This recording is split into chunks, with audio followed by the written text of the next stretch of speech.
My name is Angélique Sabunjian. I'm a handbag designer. I launched my brand, Taché, back in 2008. The pieces were really being liked and appreciated by my friends. That's when the idea came up to me of creating a handbag line.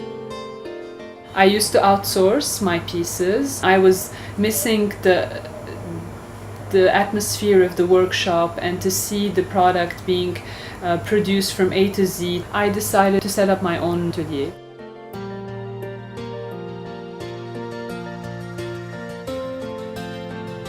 Visions of how I wanted the brand to look like, what message I wanted to show. You have to have a vision, and back then I had a stronger vision than I have now. I was so happy with what I was doing, so looking forward to bring this brand out. After the third year that I started facing up with the challenges. This design industry is not something recent.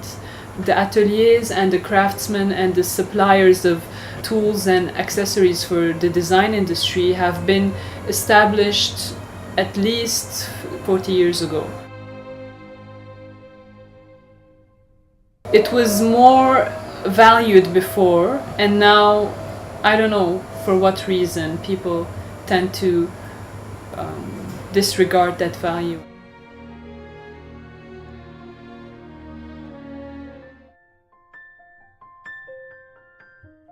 I was fortunate enough to have my atelier in Bourj Hamoud. Bourj Hamoud is the center of all the suppliers, the artisans, the ateliers of different materials and accessories for the fashion industry. It enabled me to discover all the small craftsmen, independent craftsmen, and different ateliers.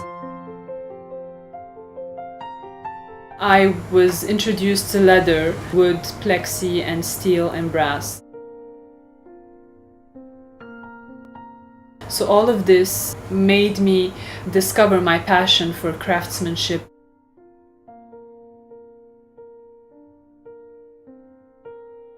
When I hear the craftsmen complain about how their work has become something so tough and so difficult, and people don't value it, and they don't even see the value in themselves.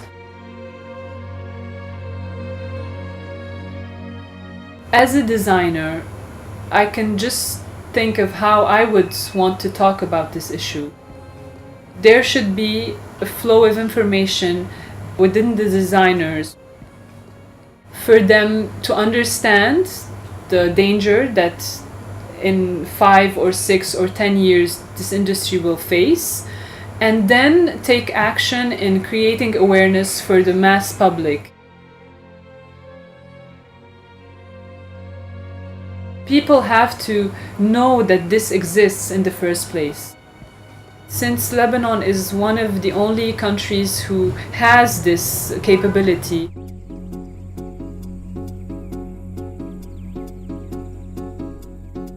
it's like a wheel. If designers start investing in these ateliers and these craftsmanship, and this should be part of a design ethic to invest in the Lebanese craftsmanship rather than invest outside of Lebanon.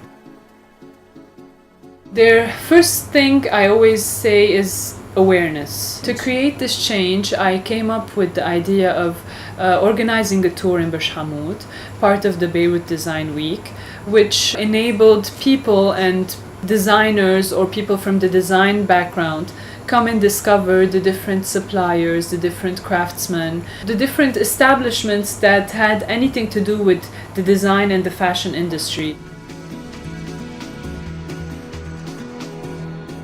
Cage. That's the first ring he ever made. And it's a unique piece. Back then, everyone who was seeing this ring was going crazy. And I'm like, Siva, you can't limit yourself. First piece was a cage. I created the cage because I was feeling myself very limited in my work environment. I didn't want to sit and become a machine for somebody doing the usual. I always like to do things in a hard way, not an easy way. I wanted to have that challenge. I love this country. I love everything about it, even the politics. And I wanted to raise my kids in the same environment that my mom raised us. I want them to have those values that are very important. What I see is all this stuff. I'm putting my momental feelings by doing the sketches, by creating everything that I'm feeling. My identity, it's my reflection, my love, my passion. How I create is I put my inner struggle, like my feelings at the moment. This is the actual design of the FU ring.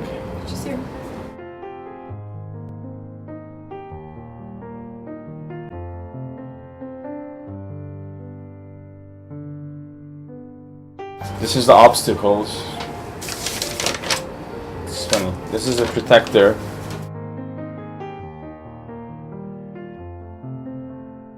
On the support, I added the wires on the end, on top.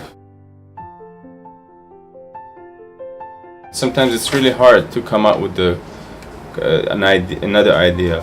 This is something I want to do. It's called confusion. I drew it because I was a little bit confused back then. Because if you see, like, something is going in a different direction.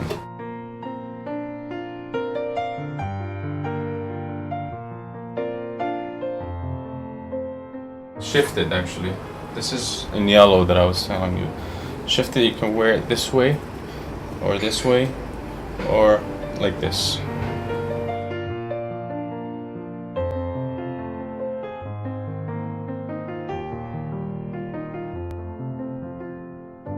This is the design of the unity, but the unity, when it comes from casting, this comes this part, this piece and this piece, and you have one here and one here holding it. Then I remove everything, I separate them again, I give the finishing, and this is how I describe unity. This is the male part, this is the female, and what unites them is they unite themselves by creating a family. It makes it stronger. The road to success, which I have it here in front of me.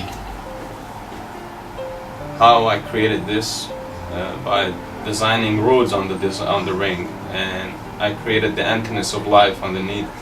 And then how I explain this is that your life starts with emptiness, and then you draw your own roads towards the top.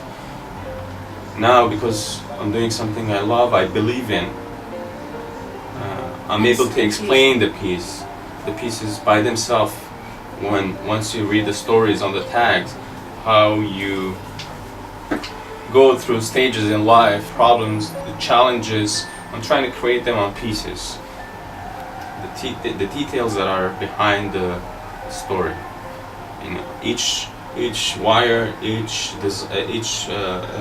something that I do on the piece is I do it not just to have it on it. I do it to make it with that meaning. Of course, I have funding support. It's through Starch, of course, like that. All that support is coming as far as media, as far as people, contacts. So.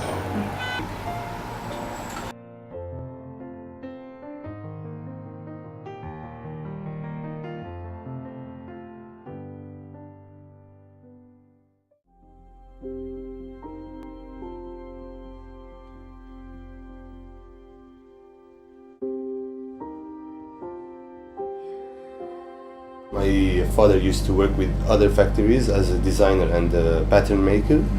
This factory was founded in 1987.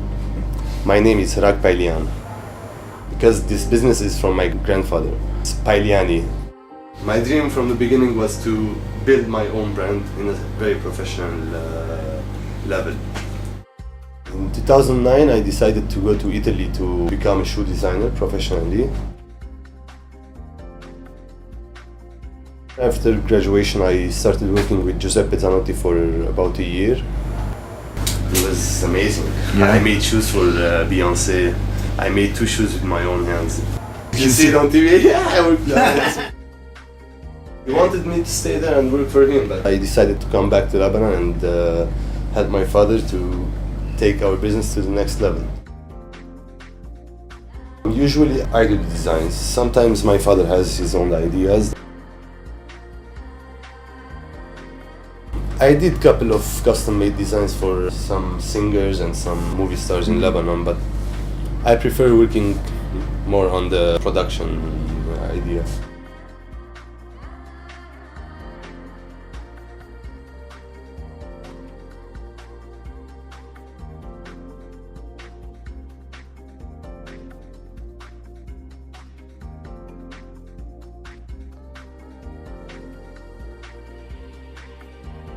It's pretty hard to find someone new because new generation doesn't work. It's not an easy job.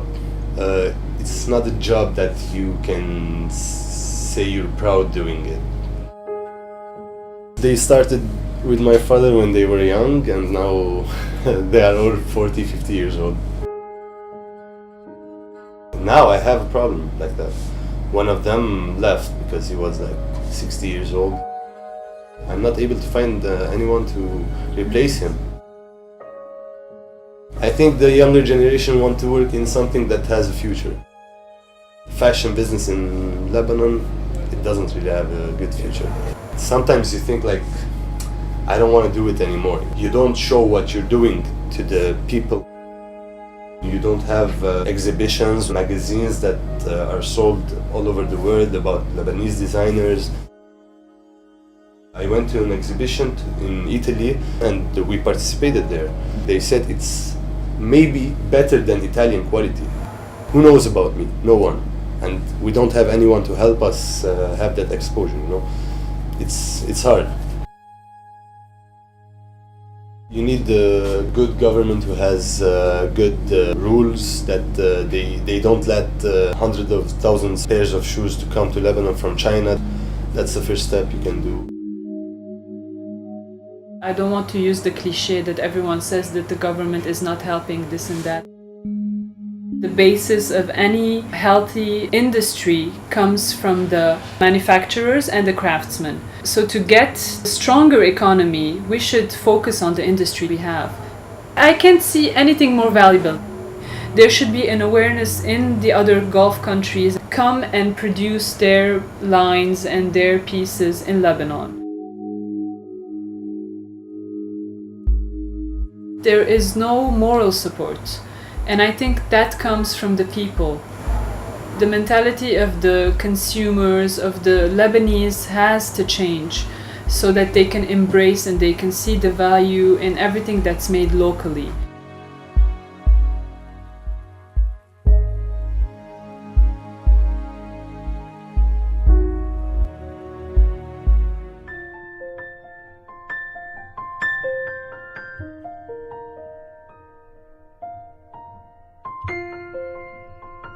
Thank you.